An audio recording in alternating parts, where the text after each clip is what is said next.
Thanks, parents, for taking a chance or taking an opportunity to check this video out. I wanted to shoot this video and just go over a few basic things that we would have covered at a parent meeting. I hate to keep asking you guys to reschedule. I know the weather's not cooperating, so I thought this might be easier. Feel free, especially if you're a returning player, if you want to put me on 1.5 or double speed, that's fine. I know your time is valuable. Just wanted to cover a few important things. First off, my cell phone number is 931-337-9721. If you ever need to contact me, that is my cell phone number. Feel free to call me. Do know that I'm sure just like you, I get a lot of spam calls with local numbers. So if I don't recognize the number, I probably will not answer the phone. So leave me a message or shoot me a text and say, hey, can you call me back? And I will do that. I will get right back with you. So that's my phone number. You can also, like I said, you can text me or you can email me. If your kids pull up their school email and just start typing in my name, my school email should pop up. And that's another way that you can reach me. All my emails go straight to my phone, so I should get back with you pretty quickly. Just wanted to, again, walk through just some basic guidelines, especially new things for new parents. Whenever we do get our fundraiser kicked off, I just want to ask you guys to take that seriously. I'm excited about it. I think it's going to be way easier and possibly way more successful than selling those diner cards that I know everybody was not very fond of. And this gives us an opportunity also to reach out to people that don't live in the Crossville area, and they can pitch in and help us. There's a couple of exciting things that I want to hope to get accomplished, especially by this time next year, and this fundraiser will help us get there. Be on the lookout for some instructions about, we're going to ask every parent to chip in and help us with the concession stand once the season starts. So, for example, the easiest way to work that is if your kid plays JV and you want to watch him, great. You can help us by working a varsity game, and if your kid plays in a varsity game, you can help us out by working in a JV game. We'll have a Google file that you can just go log into, and you can type in what days you're available and when you can help, and there'll be more information about that coming, but just be on the lookout for that. And when we have our next booster meeting, we'll discuss that. I know some parents have asked about belts. For some strange reason, BSN, if you ordered a belt in the team shop, they didn't send it. They had everybody's stuff bagged up individually, but they didn't send the belts that way. They sent me a box. I think I've probably got 3, 4, 5 belts in there. So if your kid ordered a belt and did not get one, just have him let me know, and I've got a box of belts, and I will grab him a belt. Your player also has a player handbook. If you probably would be good if you wanted to look through that. All policies, procedures, expectations are in that handbook. So everything that I'm going to cover, most of that's going to be in there that you can look at as well. Let's just talk about practice for a second. On most days, on school days, practice is going to run from about 3:15 to about 6 o'clock. And so just be prepared for that. We will practice 6 days a week in the preseason. Some freshman parents, you may think, man, that's a lot. But the truth is, once we start playing, there's very limited opportunity to practice. So we try to take advantage of the time that we have. We may get to practice once, maybe twice a week in season because we're playing so much. So we want to try to take advantage of the time that we've got. But on school days, that will look like 3 to 6 o'clock. If for some reason we need to get in the gym, that a practice may be scheduled later. If the weather is still not cooperating, we may go from like 6 to 8. But you'll have plenty of notice, at least 24 hours notice on that. So you can plan ahead. All of that information will be sent out on Remind. Students, the players also know where they can check the schedule at school. And again, if you need to contact me, you can. Just make sure that your player understands, when we've talked about this, they have to dress appropriately, full baseball gear unless we say otherwise. That does include a hat. They also need to be prepared on every day to go inside and outside. That means tennis shoes. I know, as crazy as it sounds, there are plenty of students that wear sandals every day, even in February, to school. And if I wear sandals to school and all I've got is my cleats in my locker and we go in the gym, that's not good. So, or even if we go in a parking lot, I can't practice in sandals. So I need to have a pair of tennis shoes every day. I need to be prepared to go in and out. That would mean I always need to have sleeves in case it's cold. It's going to be cold in the preseason. So I need to have sleeves. We wear sleeves every day until the coaching staff says no sleeves. We want to make sure that guys are taking care of their arms. I know when it gets 50, it'll feel like 70, and they'll want to go to short sleeves, but we're going to stay in long sleeves to take care of their arms. So they need to make sure that they've got long sleeves. I want to ask you as parents, just try to encourage them and stay on top of the fact, take your practice stuff home at least once a week and getting it washed instead of it, starting to stink the locker room up and I don't wash them for 3 or 4 weeks. That's not good. On Wednesday nights, we will do a pretty good job of getting guys out a little earlier than 6 o'clock so people that go to church can make sure they get there on time. Typically, 95% of the time, Sundays is completely off limits. That's going to be an off day. If for some reason the weather continues to not cooperate and it looks like a Sunday is going to be 60 and sunny, we may practice on a Sunday afternoon. If you can't make it, that's understandable.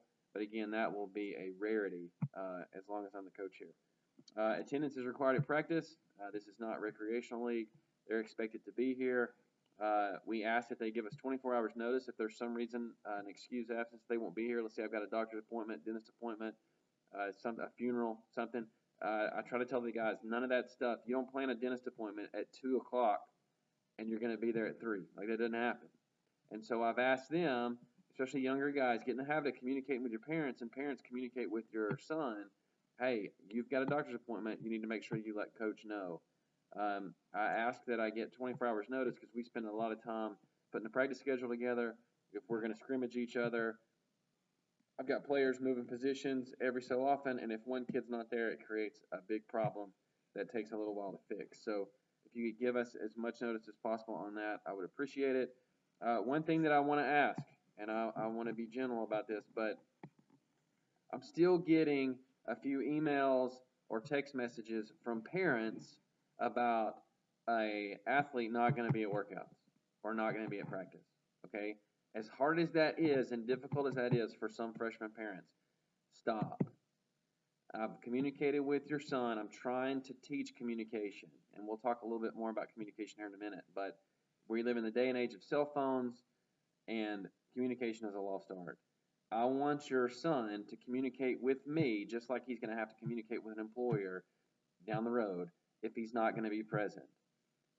If a parent sends me a message and the student athlete has not talked to me, in my book, it's as if nobody's ever talked to me. It's not excused. Your player's going to have to run or whatever the discipline is. It's their job to tell me, not the parent. So from a parent, maybe the one adjustment you're going to have to make is just communicate with your child and tell them, hey, make sure that you tell coach. I'm telling you, you've got a dentist appointment on, next Monday. Make sure that you tell coach that you've got that. I just really want to, this whole thing is about teaching and preparing these young men to be successful far down the road. And so they've got to learn how to communicate. It's not that I don't want to talk to parents, but the example that I use with the players all the time is if I've got, I'm 16, 17, and I've got a part-time job at Sonic. If I'm sick today and my mom calls the manager at Sonic, I don't have a job at Sonic anymore. And if I do, the next time I walk into Sonic, they're going to laugh me out of the building. I mean, that's the reality of the situation. So I ask that parents communicate with your son and sons communicate with me, players communicate with me, because that's only going to be beneficial down the road. Just as an FYI, cell phones, so at practice and games, cell phones are not going to be on in the locker room, so your player is not going to have a cell phone on them at practice. They will be in a vehicle locked up, in the locker room locked up. They will not be in the dugout. So if an emergency arises, I will always have my phone on me. Okay, my assistant coaches will have their phones on them. So if you need to contact and get some kind of information in an emergency to your player, then you can contact me and I will pass that along. And if they need to call you back, they're free to do that. Just know that they won't have a phone on them for you to reach them during practice. That would be a big distraction, as much as these cell phones go off all the time. While we're talking about cell phones, valuables in lockers, okay? Please encourage your son to not put things that are valuable in their locker. Every locker in our locker room has a small little cubby that they can lock. Okay, if I'm going to put anything that's of value to me, wallet, money, phone, those are usually the big three. I'm going to lock that up. Now, I do not anticipate with this roster that we're going to have any problems with anybody taking anything, but I also know that people are in situations in life, and if there's a $20 bill staring me in the face, maybe that temptation is too strong. And so that's a big hassle that the coaching staff doesn't want to have to deal with. I know parents don't want to deal with it. I know players don't want to have money taken or valuables taken. Most players, especially on the varsity roster, are going to have a vehicle. Leave the stuff that's valuable in your vehicle, lock it up. If younger guys don't feel comfortable leaving it in their locker, they can leave it with an older player they trust. They can ask me to leave it in my vehicle. I can lock it up in my office. There's lots of options. Just please put a lock on your locker if you're going to put stuff in there that's valuable, and I would highly encourage you leaving it somewhere else instead, even if I was going to lock it up. Bus policy, baseball team, we do things a little bit differently. And so when we travel on a road game on a bus, players are expected to come back on the bus as well. That's a team thing. That's a Coach Pritchard thing. If you want to get frustrated, you can get frustrated with me. I know not all sports at the school do that. A lot allow their players to leave with parents after the game. We don't do that. So just know that up front that that's the way that we operate.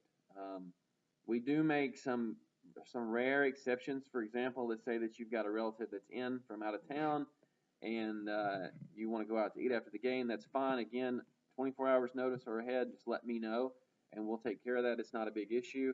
It's just not going to become an everyday thing, okay? Because we're trying to develop team, and traveling to and from is a part of that as well. Let's see here. Spring break. So let's talk about spring break. Spring break is March 22nd through the 27th. That is not vacation time for baseball players.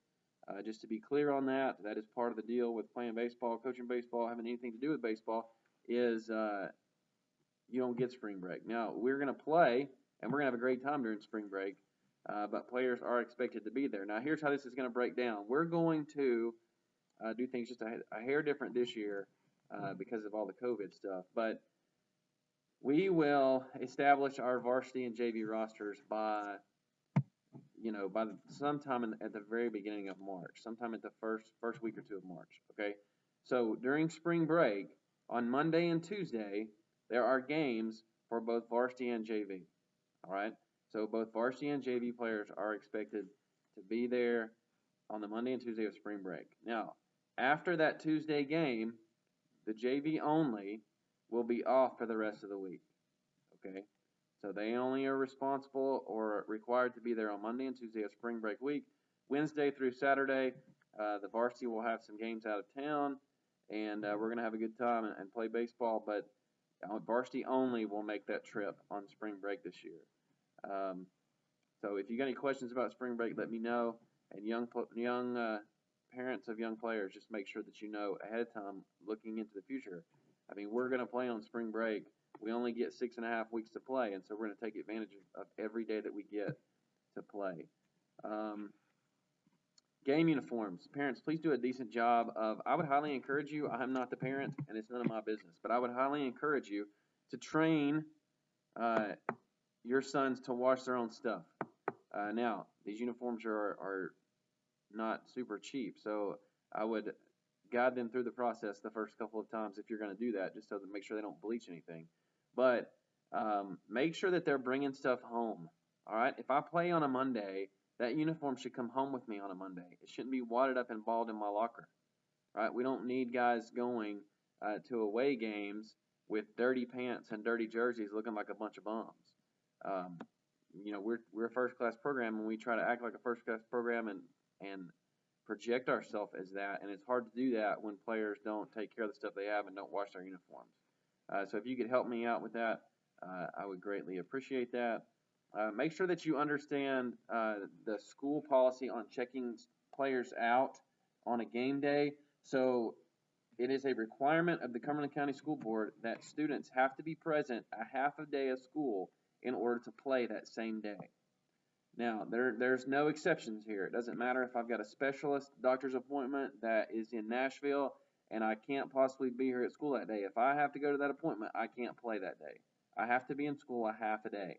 So just make sure you understand that.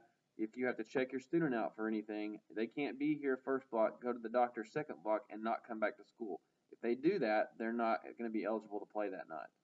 Okay, so just make sure that you understand that policy.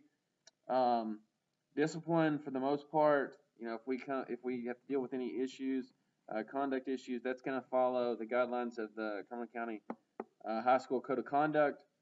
So make sure that you check that out. But I want to be clear on a couple things. Unexcused absences, if it gets out of hand, issues with drugs, alcohol, issues with not keeping up on my grades or having issues in the classroom. If any of those get to the point to where they're dealt with in terms of a suspension, like you're going to sit out 2 games, okay, those 2 games will be the next 2 games. Doesn't matter who we're playing. I'm not going to get in the business of picking when you're going to sit and when you're not, and parents aren't going to do the same thing. I know I've had issues in the past where a young man had to be suspended. The next opponent was not a very good one. It was an easy win. We were going to win without that player or not, and the parent didn't think that it was a harsh enough punishment because the student knew that we were going to win that game most likely anyway. It doesn't matter because that opens Pandora's box if we start picking and choosing when people are sitting out. That's not going to happen. So hopefully we don't have to deal with that issue at all, but just know if it does come up, it's going to be the next contest. Point of emphasis, tobacco issues or vaping, not going to be dealt with. I'm not going to deal with it. It's going to be a third of your season. Players will lose 10 games at the varsity level. We've had to deal with some issues in the past. I've had some medical issues in the past. It's a nightmare. It's a headache. I don't want to have to deal with those things. So we're just not going to tolerate it. So just know that and hopefully you talk to your son about that. It's not good for an athlete to be doing. It's not good for anybody to be doing, but we're not going to tolerate it in the baseball program. And I know at the high school level that vaping has been a major issue. But just know that we're not going to deal with that. Let's see here. Just a couple of things here to wrap up. I always tell parents this, especially parents that haven't experienced high school baseball before. Like, I know that everybody has expectations, and you have this picture in your mind of this is what my son's baseball career is going to look like. Okay? I know it's difficult, but I want to encourage you to just temper that or don't make that such a big priority, because the reality is, in every aspect of our life, when we do that, things don't turn out the way that we think they're going to turn out. I'm not saying that it's not going to be bad. Kids are going to have a great experience. A lot of guys are going to have really great careers, but it's never going to look exactly like you envision it, right? So don't put so much pressure on that. These 4 years go by extremely fast. I tell the players the same thing. So as a parent, just sit back and enjoy it. Enjoy watching your kid play. Enjoy and take advantage of learning opportunities to teach your kid. That's what we try to do as a coaching staff. I do want to speak to the fact that at the varsity level, we've got some depth. We've got some depth that we haven't had in a while. And while as a coach, I never make promises because I don't know exactly what things are going to look like next week, let alone a month from now. But the goal of the coaching staff is to play a lot of guys. I want to play a lot of guys and put ourselves in a situation to where we can succeed at the end of the season. And with that said, we've also got COVID lingering, and I don't know when I might get contact traced. I don't know when a player might get contact traced. So we've got some depth. We've got more than 9 guys that can play. We're going to do our best to try to play more than 9 guys. Now, that means that maybe your son doesn't play today and he doesn't play tomorrow. It's not the end of the world. We're trying to get guys experience. We're trying to create the best team that we can create and put ourselves in a situation to win. So I would just encourage parents and players, we've had this conversation, just relax, bust your tail every day, and let's do everything we can to put this team in a situation to have success. If I don't play 3 days and then I play 2 days, if I play 3 days, I have a day off, it's not the end of the world. It's not the end of the world that I get an off day. Okay, that doesn't mean I'm in the doghouse. We may just be playing other guys, and we're going to communicate with players on that front. But just so parents know, that's the goal. Now, I don't know exactly what that's going to look like, but I recognize that we have a roster that's deeper than we usually have. And so as a coaching staff, we want to take every advantage of that. And like I said, put ourselves in a position to be successful come May, right? That's when we want to be playing our best baseball. If parents have issues, obviously you can speak with the coaching staff, but if we're dealing with playing time or issues like that, the first thing that a coach is going to ask you is, or say, we haven't spoken to the player about this, or we're going to talk to the player about this. If it's an issue, If it's an issue for the player, then the player needs to come and address it with the coaching staff. Our door's wide open. We've told that to our players. We want to be very communicative on the front end, and we want to see them succeed and help them become the best players they can be. Okay, and that includes communication. So if a parent comes to the coaching staff and has an issue and it hasn't been addressed by the player, then the assumption is, well, this is an issue with the parent, not with the player. And not trying to be disrespectful, but we're not hired to coach parents. We're hired to coach players. And so if it's an issue with the player, maybe it's an issue with the player and the parent, but the player needs to initiate the contact first, and then if we need to sit down with parents, we'll be glad to do that. But again, I know I mentioned communication earlier. We want these young men to be able to communicate so they can be successful in life. And so that's what we're trying to train. I can tell you up front, because I've done this long enough, not all parents are going to agree with the way that we do things. I know that. Okay? That's part of life. There's going to be some parents that, quite frankly, don't think that we're very good coaches. And that's okay. That's your prerogative. You have every right to believe that. But I do want you to know that our goal as a coaching staff, my goal as a coach, is regardless of whether or not you think that we're a good coach, we want those players to leave the program. We want every parent to be able to say, you know what, whether I thought he was a good coach or not, he loved my kid and he did everything he could to give my kid a good experience. Now, sometimes that includes lots of playing time, sometimes it necessarily doesn't, but we want every one of these young men to have a great experience. We want to have a great experience this spring. I'm excited about it. We didn't get opportunity to play last year, so I'm super pumped about this year and just looking forward to it. And just remember that. And again, time goes by so fast. Time goes by so fast. So enjoy every second of it. Enjoy every second of watching your kid play.